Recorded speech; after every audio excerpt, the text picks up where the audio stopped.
Hello, this is Matt on the Moon Lambo channel.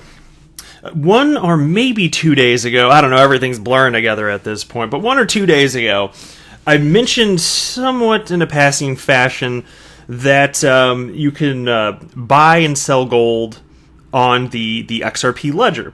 And I was really pulling from memory, and I cited that an XRP community member named Matt Hamilton, who is on Twitter as @Hamilton, I saw him in a video. He was being interviewed by somebody, and I can't remember who. It's been a while, but he was talking about how there's a company that would issue IOUs for gold on the XRP ledger's decentralized exchange. And so effectively, you can buy and sell gold by issuing that particular IOU. And I didn't remember all the specifics, but he cited that it was some years ago this happened, and this was an interview from Matt Hamilton, probably within the last maybe 2 months or so, I want to say. I don't think it was too old, but he was citing that years prior this had happened. And so I dug up what he was talking about. So here's a piece, and I bet most of you listening to this don't know about this. Maybe some of you do. But it's a piece from Ripple, and this is titled, GBI Integration Allows Ripple Users to Trade, Send, and Spend Gold. So I'm going to cover that piece. I've also got a piece not related to XRP, and I'm going to close out the video with this one. It's from AMB Crypto titled, India, Bitcoin Scam Kingpin Who Conned 67.6 million Tortured to Death by Associates. Oh, a lovely tale. But before we get going here, if you would please delicately tap that like button, and if you are a fan of Ripple and XRP, my friend, you done came to the right place. Welcome. Subscribe to the Moon Lambo channel. There are worse things you could do with your time. So let's dig right in. With the launch of the latest Ripple gateway, gold just got a lot more useful. Gold Bullion International, GBI, one of the world's leading precious metals providers, now enables people to trade digital units of physical gold, send it to friends and family, or even spend it online. And I'm sorry, I can't remember I apologize if I already said this, but this is from July 29th of 2014, so this is over 5 years ago. I can't remember if I said the date already, so apologize if I just repeated myself, but I want to make sure that you're aware that this is old news here. Gold has served monetary and symbolic functions since before the beginning of recorded history. Today, individuals, institutional investors, and central banks continue to maintain strategic holdings in the highly sought-after precious metal. In all, the total market for gold is worth over $8 trillion. The yellow element AU has stayed in vogue because of its physical properties. Beyond being yellow like the sun, it's malleable, fungible, and moderately rare. But these same physical properties can also make it unwieldy to manage in the context of the modern world. By integrating with the Ripple protocol, GBI combines the historic qualities of gold with the capabilities of digital currency. Ripple changes the dynamics of value, allowing for a real-time market that can instantly trade between gold, currency, mobile minutes, and more, said Stephen Feldman, co-founder and CEO of GBI. We have been leaders in combining technology and precious metals, and our integration into Ripple allows us to continue our push into digital currencies by enabling investors to now buy digital physical gold. Before I read a little bit further, to be clear, and I'm still learning, to be honest, about how the decentralized exchange works and issuing IOUs on the ledger, but that is separate from the native digital asset XRP, just to be clear. And so if you're going to be issuing IOUs, there's got to be if the IOU has value, it's backed by something else that's not on the ledger. Like in this case, if you're utilizing gold, there would be a central authority, but nonetheless, it's still a decentralized exchange, and you can do whatever the heck you want on it. So very cool technology. But I just want to make sure that distinction is made there. So let me continue now. This means that anyone holding Bitcoin can purchase gold on the Ripple network in the form of XAU balances issued by GBI.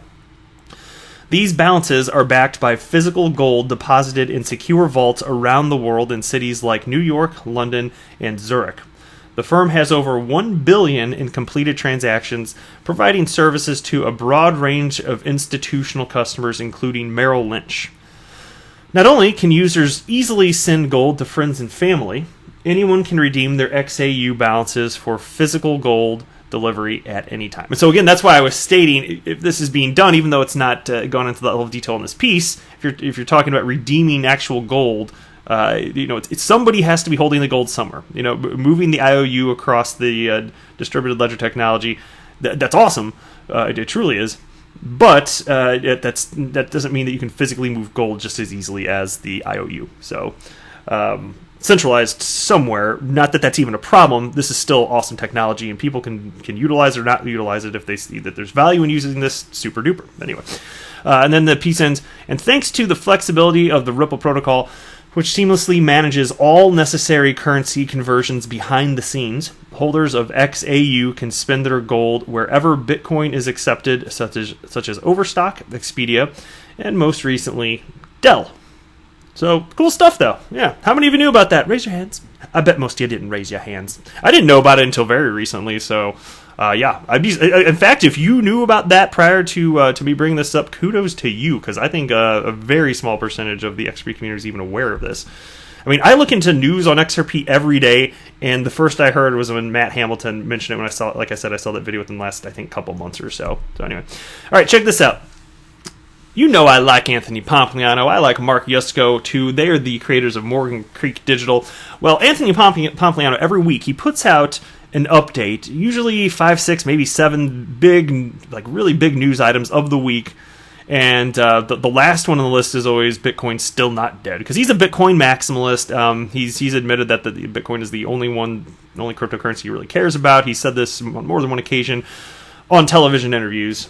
And so he doesn't talk trash about other products, though. So I very much respect him, even though, because he just has a different opinion than mine. That's cool. He's not a trash talker. Comes off as very likable.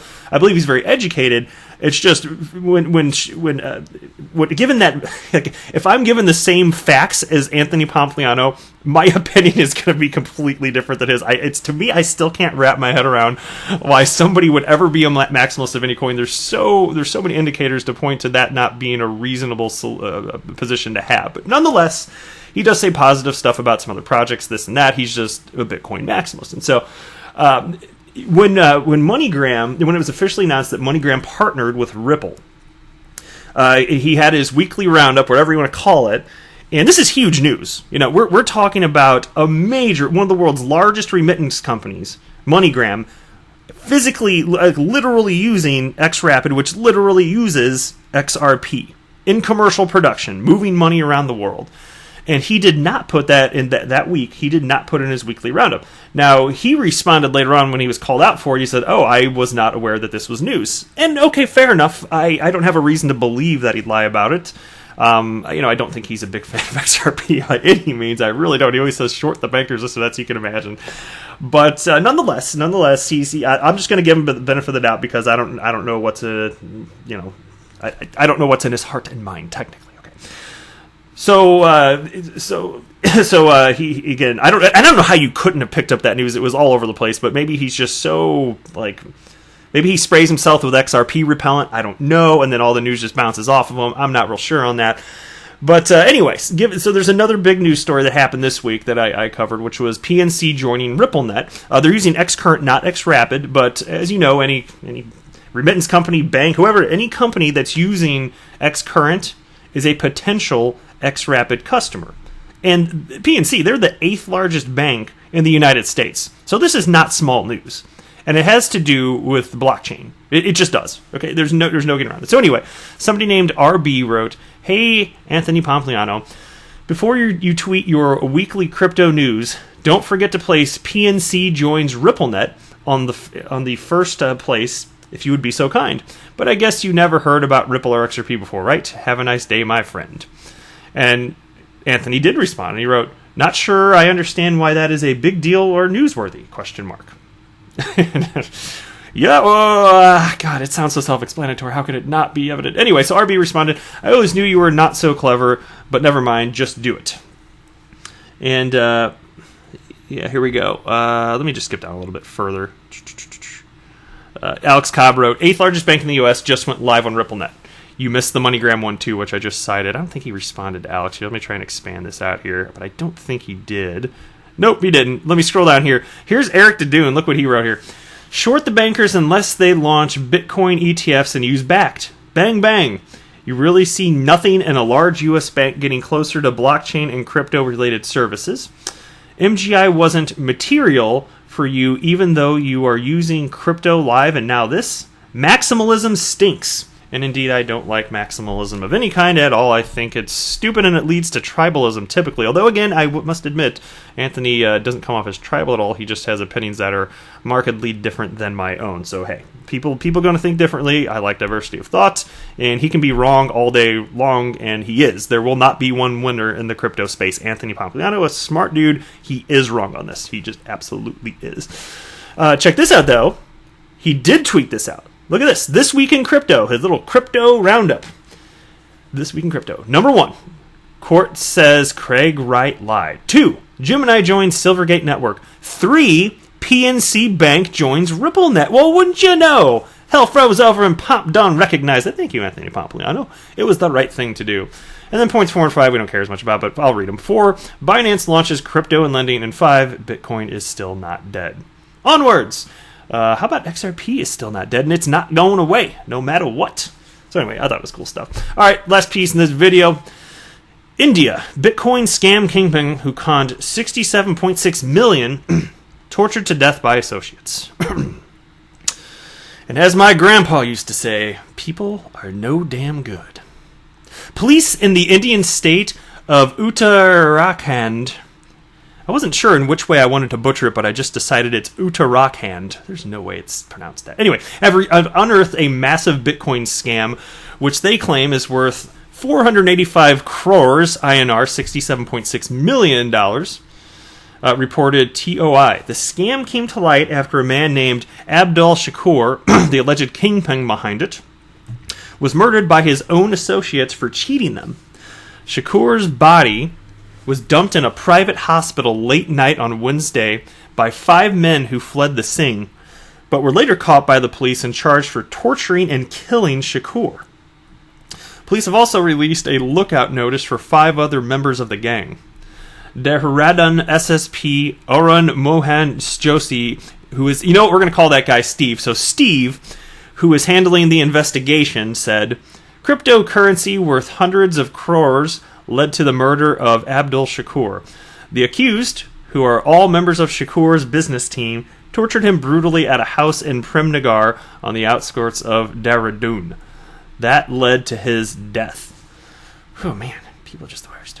During the investigation, the police found that Shakur scammed cryptocurrencies worth more than 450 crores from people of different cities in the state of Kerala by promising lucrative returns.